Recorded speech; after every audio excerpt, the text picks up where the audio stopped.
right, we are continuing our lesson on valence electrons. And just as a quick reminder, just to recap, valence electrons are those that are found in the outermost shell. As you recall, valence electrons are very important in chemical bonding. When you are trying to combine elements, multiple ones, you need the chemical bonding, and the way that that can occur is through valence electrons. So also as a reminder, if you're trying to calculate how many valence electrons there are in a particular element, you would do one of two things. More than likely, you're probably going to write out your electron configuration, and then you are going to look at the highest principal energy level. This is from the last video, if you recall, so you might want to go watch that. If you don't remember what it is that we're talking about, you write out your configuration, and all of the electrons in your highest principal energy level, you're going to count those, and that is the amount of valence electrons you have. Or something that you can learn today, and it's actually a lot easier, is you base it on your periodic table. It all, once again, goes back to your periodic table. So you want to go ahead and take that out right now. Take out your periodic table. Doesn't matter which one, as long as it's the correct one with the placement of the elements. And what you're going to do is you're going to look at the columns. Remember, we discussed in the last lesson that the columns have a name, and those are groups. So you're going to look at the groups of the elements. We're going to go ahead and skip the transitional metals in the middle, which is the D block. You're going to go ahead and skip that, and you're going to count from left to right. Your first group number one, your first column, those elements will always have one valence electron.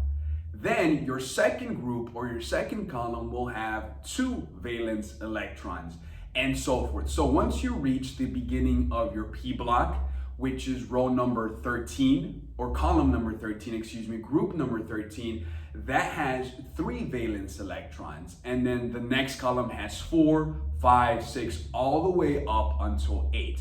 Remember that the furthest right to your periodic table are known as noble gases. Those have a full shell of valence electrons, and therefore they do not combine with other elements. So you're trying to achieve what we call an octet, or 8 electrons in the outermost shell. We'll discuss that here in a second. Once again, I want you to get down the periodic table. So starting from the left, your first group, your first column has 1. Your second one has 2. You're going to skip your transition metals. You're going to start once again once the transition metals end in row number 13. That has 3 valence electrons. Row number 14 has 4 valence electrons, and so forth, up until row 18 or column 18, which is your noble gases. That has a total of 8 electrons. So essentially, the rule would tell us that we have up to 8 electrons in the octet, in the outermost shell. Keep that in mind. So let's refer over to our board, some of the things that I wrote down here. Usually, as we've discussed, our bonding is typically categorized in 2 ways. You have ionic and covalent. Remember, ionic is a metal plus a non-metal, and covalent are 2 non-metals. So typically what happens is when you have an ionic bond, your electrons are being transferred. So as you recall, I mentioned that already, when you have electrons and they're being combined, the valence electrons is what causes the bonding. So ionic, the electrons are being transferred. If it's covalent, they are being shared. In this instance, for the cause of the lesson, we're going to use those interchangeably. They're being shared or they're being transferred over. Electrons, kind of like the bridge in between elements in order for them to combine. Now, once again, valence electrons are those in the outermost shell or in the highest principal energy level. You should know how to calculate those by now. If not, watch the previous lessons. So, very important for you to remember, hydrogen is the only element that would need a duet in order for it to be completely filled. A duet is 2 electrons. So when you look at hydrogen, it only needs 2 electrons in order for the entire outer shell to be filled. That's important for you to remember. It's important to understand the remainder of the lesson. So once again, hydrogen forms a duet. It only needs 2 in the outermost shell. Technically speaking, helium also follows the same rule. Although helium is a noble gas and all other noble gases need 8, helium will only need 2 as well. So hydrogen and helium form a duet. Although helium is technically not used to form bonds, this is why we didn't include it in here, hydrogen is. Hydrogen is a very important component of many bonds that we'll see later on. Then all of the remaining second row elements, which is obviously starting from lithium all the way to the noble gas at the end, will form an octet. So we're going to actually focus on the first 18 elements for this lesson, which is the end of the second row. They form an octet. Remember that you need 8 electrons in order to have a full shell. This is when they are most happy. So we're going to use that term. The elements will be most happy when they have 8 electrons in the outermost shell. Now, as you recall from the previous lesson, some elements will have obviously more than 8 electrons in total, but not in the outermost shell. Keep that in mind. Let me show you an example of the simplest molecule we can form. So you actually have H2, which is 2 atoms of hydrogen. With that being said, remember that each one needs 2 in order to be happy, because H forms a duet. The rest of them need up to 8. So H only needs 2 to be happy. So if you have 2 of them and each one needs 2 to be happy, you can write what we're going to call the Lewis dot diagrams. That's the lesson for today, either of 2 ways. So let's focus on the right one first and then the preferred one, which is this one. So if each one needs 2 to be filled, what you would do in order to form a Lewis dot structure is you would use the symbol or the abbreviation for the element and draw dots around it, signifying 1 electron per dot. It's pretty simple. So what's going to happen here is, remember, you have 2 H's because your compound or your molecule is H2. So you need 2 H's. You would draw 2 H's, 1 for each one. And then you need 2 electrons in order for both of them to be happy. Now, what's really easy and very comprehensive about this lesson is, remember, they are either shared or transferred. Either one is okay. So you would only draw 2 of them in between because, remember, they are both being shared. So technically, the left side or the left hydrogen has 2, and then the right side also has 2. So this would be the appropriate Lewis dot diagram for hydrogen 2 or H2, because the both in the middle are being shared. So technically, they both belong to both hydrogens. Now, whenever you have these pairs in the middle and there's 2, instead of drawing both dots, what is preferred is to draw a line in between, which is why I put that example there. Although this is not wrong, this is preferred. Whenever you have 2 and they are being shared, we'll talk about that later on, you're gonna have a line in between. Just keep that in mind. So once again, you wanna make sure that the elements are happy, that their shells are filled. For H2, you have both of the H's based on the formula given, and they are both happy because this one has these 2 and this one that has these 2, they are being shared. Now, this of course becomes a little bit more complex. It's not difficult, but it does take some practice. So I've condensed the rules for writing down Lewis dot diagrams. By the way, this is what we're working on, Lewis dot diagrams. And we have 3 simple rules that you need to follow. Make sure that you understand these. You might want to take a picture, a screenshot, write them down. It's important for you to understand these. First and foremost, whether it's the element or a compound, 1 element or multiple elements, you're going to obtain the sum of all, and then VE stands for valence electrons, valence electrons. So you're gonna add all of the valence electrons first. Now we have 2 examples here, and we're gonna apply these rules over here so you can understand what I'm talking about. But the first rule is you're gonna add all of your valence electrons and only your valence electrons. That's important.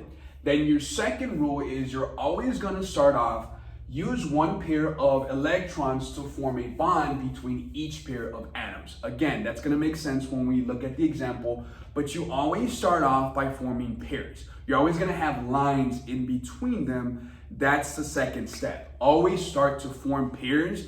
Then you're gonna have some extra electrons. When that happens, you follow rule number 3. Arrange remaining electrons to satisfy the octet rule. So the first one is I'm gonna figure out how many electrons am I working with. The second one is I'm gonna start pairing them. to make sure that they're all even. And then lastly, all of the remaining ones, I gotta make sure every one of my elements is happy. Pretty simple. Add all of them, pair them, make sure my elements are happy. This will be applied here in a second. Now, how do you write or how do you draw Lewis dot diagrams? We have 4 examples down here for single elements, and it's very easy. Once again, you gotta count how many electrons we have. We've already used the example of hydrogen. If you know your electron configuration for hydrogen, which is 1s1, you can also say, well, it has 1 electron, therefore it has 1 valence electron. You can also look at your periodic table and notice that hydrogen is in column or group number 1, therefore it also has 1 valence electron. So what you would do is you would draw the symbol for hydrogen, capital H, and put 1 dot around it because there's only 1 electron, 1 valence electron. So as you notice right here, you have hydrogen with 1 dot. Where you begin doesn't really matter. What you're going to do is you're going to imagine an invisible square around your symbol and you're going to draw dots around it. You can only have up to 2 dots on each side before you continue. That's very important. So remember that you're imagining that square, you're going to draw dots around that line, 2 per side. Well, 2 times 4, because there are 4 sides, you can have 8, which is what you're trying to achieve. But since hydrogen only has 1, you're going to draw 1 dot. Let's move on to the next example.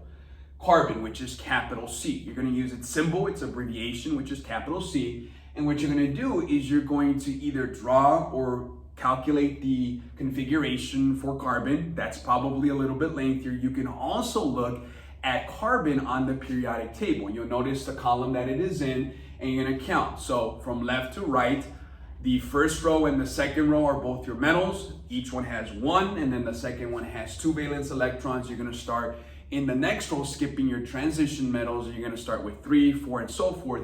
You'll notice that, carbon is in row number 14, which means that it has 4 valence electrons. Again, you need to have your periodic table out, and you need to realize that you're counting them from left to right. That really helps. These are trends. So it's important for you to calculate how many electrons, valence electrons, carbon has, and you realize it has 4 based on the column that it is in, based on the group that it is in.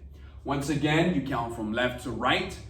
The first row has, or the first column has 1 valence electron. Your second column has 2 valence electrons. Skip all of your transition metals. Once you start with row number 13, that one has 3. And then row number 14 has 4, which is where we find carbon. So since it has 4 valence electrons, you're going to see 4 dots around it. Now, I would like for you to follow the rule, just like in electron configuration, where you give each side a dot before you give the next side 2 dots. It's just a simple way to remember how to do this. Now, there are multiple ways, but if we all follow the same format, it's a lot easier for you to understand, and it's a lot easier for me to grade. So since carbon has 4 dots, we're gonna give each side 1 dot before I start giving multiple sides more than 1 dot. So the Lewis dot structure for just carbon by itself is 1 dot around a capital C on all 4 sides. Let's look at 2 more examples. Let's look at oxygen. Once again, you can do the electron configuration for oxygen and count all of the electrons in the highest principal energy level, or you can locate it on your periodic table. You'll notice that on the periodic table, oxygen is in row number 16 or column 16, group 16. All of that entire column from top to bottom will have 6 valence electrons. What that means is I'm going to also have 6 dots around my capital O. Look at the column, located it, group number 16, therefore it has 6 valence electrons, and what I'm going to do is I'm going to draw 6 dots around it. I'm going to give each side 1 before I give another side 2. So what's going to happen is there's already 4 on each side, 1, 2, 3, 4. And because oxygen has 6, I have 2 remaining. So I'm going to give the next side a second one, and then the next side a second one. This is why oxygen looks like this. I got to make sure each side has at least 1 before a side has 2. Let's be a little bit selfless and give each side at least 1 before we move on. So this is the Lewis dot diagram for oxygen. Now, neon, this is very simple because neon is in column number 18 all the way to the right, my noble gases, with the exception of helium, all want 8. So instead of counting on your electron configuration or instead of doing a lot of math, always remember all of my column 18 on the right, with the exception of helium, all have 8. So you automatically just draw 8 of these around neon. It's already full. Neon hardly combines with any other element because it is a noble gas. You don't see it bonding because it's already full. So as a quick recap, we'll put this into our second video. As a quick recap, we are working with bonds. The valence electrons are what allow elements to combine into a chemical bond into compounds. And if it's ionic, they are being transferred. If it's covalent, they are being shared. In this instance, they're synonymous. In this instance, it kind of means the same thing. You're looking for valence electrons only. Those are the outermost shell or those that are in the highest principal energy level. Hydrogen and helium, primarily hydrogen, will only form up to 2 in order to make it happy. Helium, because it only has 2 electrons, can only go up to 2. Remember the configuration of helium is 1s2. It only has 2 electrons, so it cannot need 8 in order for the shell to be filled. Then anything after that in the second row, we're going to form an octet. Needs up to 8 in order to be happy. So once again, this would be the structure for H2. In order to satisfy both H's, I need 1 each. What this example is telling me is that these are being shared in the middle. So they count double technically. This counts for this side and both of them count for this side, which is pretty neat. Follow your rules. Count only the valence electrons. All of them, all of the valence electrons in your examples, you're going to count them. Once you count them, start pairing them. And then when you pair them, you're going to try to make them happy, the elements, in order to have them filled. These are 4 examples of just single ones. The ones here are when they are being formed into compounds. We'll get to that later on. Remember to fill each side with at least 1 before you move on, and therefore they will be happy once again. You're only adding the ones that are valence electrons. Although carbon has more than 4 electrons total, it only has 4 valence electrons, so therefore we draw the dots around it.